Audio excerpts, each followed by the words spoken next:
सोचिए, हम अपने घर में आराम से बैठे हैं और अचानक हमारा अपना ही स्मार्टफोन एक वर्चुअल जेल बन जाए। खौफनाक है ना? स्वागत है इस नए विश्लेषण में, जहां हम साइबर धोखाधड़ी की एक बिल्कुल नई और खतरनाक लहर की पोल खोलने वाले हैं। आज के समय में ठगों ने आम नागरिकों को फंसाने का एक ऐसा तरीका इजाद कर लिया है जिसे डिजिटल अरेस्ट कहा जा रहा है। अब जरा इस भारी भरकम आंकड़े पर गौर करते हैं। 13 करोड़ रुपए। जी हाँ, ये कोई मामूली रकम नहीं है। हाल ही में दिल्ली की एक 77 साल की रिटायर्ड डॉक्टर ने अपनी जिंदगी भर की गाढ़ी कमाई सिर्फ एक व्हाट्सएप कॉल के चलते गंवा दी। ये एक अकेला मामला ये साफ कर देता है कि इस खतरे को गहराई से समझना हमारे लिए कितना जरूरी है, क्योंकि ये अब कोई छोटा मोटा स्कैम नहीं, बल्कि एक बहुत बड़ी महामारी बन चुका है। तो इस बढ़ते खतरे के खिलाफ एक मजबूत ढाल तैयार करने के लिए हमने इस चर्चा को 5 हिस्सों में बांटा है। पहले हम जालसाजी के इस नए चेहरे को समझेंगे, फिर देखेंगे कि डर का ये व्यापार काम कैसे करता है। उसके बाद असली कानून की सच्चाई जानेंगे, फिर बचाव के 3 अचूक कदम, और आखिर में कैसे सतर्कता ही हमारा सबसे बड़ा हथियार है।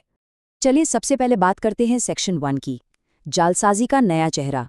साइबर ठगी अब वो पुरानी घिसी पिटी फिशिंग ईमेल या मैसेज तक सीमित नहीं रह गई है। यह अब पूरी तरह से एक नाटकीय और भव्य रूप ले चुकी है, जो अच्छे खासे पढ़े लिखे लोगों को भी आसानी से चकमा दे रही है। देखिए, ये अपराधी किस हद तक जा रहे हैं। धोखे की वैरायटी सच में हैरान करने वाली है।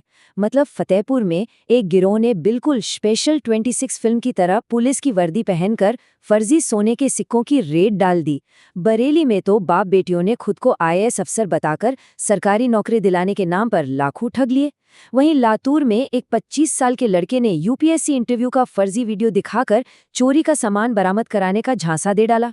और इन सबसे ऊपर है दिल्ली और नागपुर का मामला, जहां मनी लॉन्ड्रिंग और आतंकी संबंधों का खौफ दिखाकर लोगों को डिजिटल अरेस्ट कर लिया गया। अब सवाल ये उठता है कि आखिर ये स्कैमर्स काम कैसे करते हैं। आइए सेक्शन 2 पर चलते हैं। डर का व्यापार कैसे होता है। इन अपराधियों के सबसे ज्यादा मुनाफा कमाने वाले पैंतरे के पीछे एक बहुत गहरी मनोवैज्ञानिक हेराफेरी छिपी है।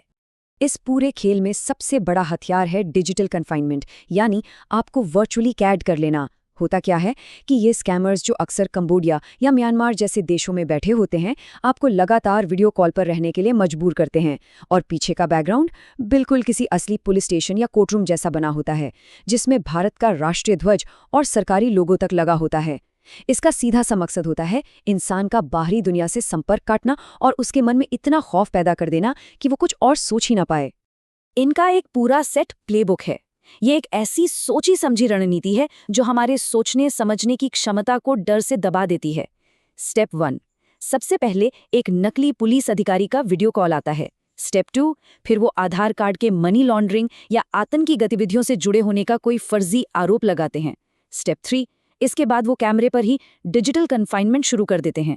आप कॉल नहीं काट सकते। और स्टेप 4, फाइनली नाम साफ करने या वेरिफिकेशन के नाम पर वो फंड ट्रांसफर करने की मांग करते हैं। अब जरा इन 2 मामलों को कंपेयर करके देखिए। टाइमिंग का फर्क साफ समझ आ जाएगा। दिल्ली वाले केस में वो रिटायर्ड डॉक्टर 16 दिनों तक, जी हाँ 16 दिनों तक इस वर्चुअल कैद में रही और सब कुछ गंवा दिया। लेकिन वहीं दूसरी तरफ नागपुर के एक बुजुर्ग कपल ने स्मार्टली काम लिया। उन्होंने कुछ ही घंटों में स्थिति को भांप लिया और तुरंत शिकायत दर्ज कराई। नतीजा, बैंक और साइबर अधिकारियों ने समय रहते उनके खाते फ्रीज कर दिए और ठगे गए 13 लाख रुपए वापस कर दिए। तो इस जाल में फंसने से बचने के लिए हमें असली कानून और इन नकली पुलिस वालों के बीच का फर्क समझना होगा। चलिए आते हैं सेक्शन 3 पर। ये जानना बहुत जरूरी है कि कानूनी वास्तविकता अपराधियों के सबसे बड़े हथियार को तुरंत चकनाचूर कर देती है। स्कैमर्स अक्सर व्हाट्सएप पर डराते हैं कि आप पर गंभीर अपराध का चार्ज है और आपको डिजिटल अरेस्ट किया जा रहा है। लेकिन सच्चाई ये है कि नई भारतीय न्याय संहिता या भारत के किसी भी कानून में डिजिटल अरेस्ट नाम की कोई चीज़ है ही नहीं। मतलब सीबीआई हो, ईडी हो या लोकल पुलिस, कोई भी असली एजेंसी कभी भी व्हाट्सएप वीडियो कॉल पर पूछताछ या गिरफ्तारी नहीं करती। और इस बात पर तो सरकार के शीर्ष स्तर से भी मोहर लग चुकी है। खुद प्रधानमंत्री स्पष्ट कर चुके हैं कि कोई भी जांच एजेंसी फोन पर लोगों को धमकी नहीं देती और केस सेटल करने के लिए पैसे तो बिल्कुल नहीं मांगती। तो अगर फोन पर कोई एजेंसी बनकर पैसे मांगे तो समझ जाइए कि ये 100% फर्जी कॉल है। एक और अहम बात, लोगों को धोखा देने के लिए ये जो नकली वर्दी पहनकर बैठते हैं ना, ये खुद में एक बहुत बड़ा अपराध है। नई भारतीय न्याय संहिता इस पर बहुत सख्त है। याद है वो फतेहपुर वाला गिरोह? वो भी इसी चक्कर में असली पुलिस के हत्थे चढ़े थे, क्योंकि उन्होंने पुलिस की वर्दी पहनकर फर्जी रेड डालने की जुर्रत की थी।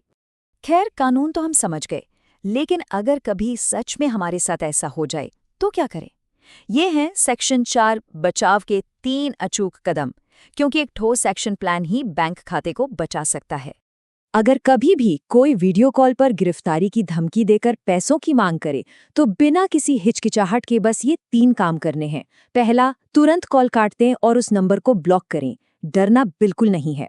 दूसरा, अपना फोन उठाएं और साइबर क्राइम हेल्पलाइन 1930 डायल करें। और तीसरा, भारत सरकार के पोर्टल cybercrime.gov.in पर जाकर अपनी फॉर्मल शिकायत जरूर दर्ज करें। और इसमें सबसे क्रूशियल होता है द गोल्डन आवर, यानी साइबर धोखाधड़ी होने के ठीक बाद का पहला 1 घंटा। ये वक्त बहुत कीमती है। अगर इस 1 घंटे के अंदर 1930 पर रिपोर्ट कर दी जाए तो वो चोरी किए गए पैसे फ्रीज होने के चांसेस बहुत ज़्यादा बढ़ जाते हैं। नागपुर वाले केस में बुजुर्ग कपल के पैसे इसी गोल्डन आवर में तुरंत एक्शन लेने की वजह से बच पाए थे। इसी के साथ हम आते हैं अपने आखिरी हिस्से पर, सेक्शन 5, सतर्कता ही सबसे बड़ा हथियार है।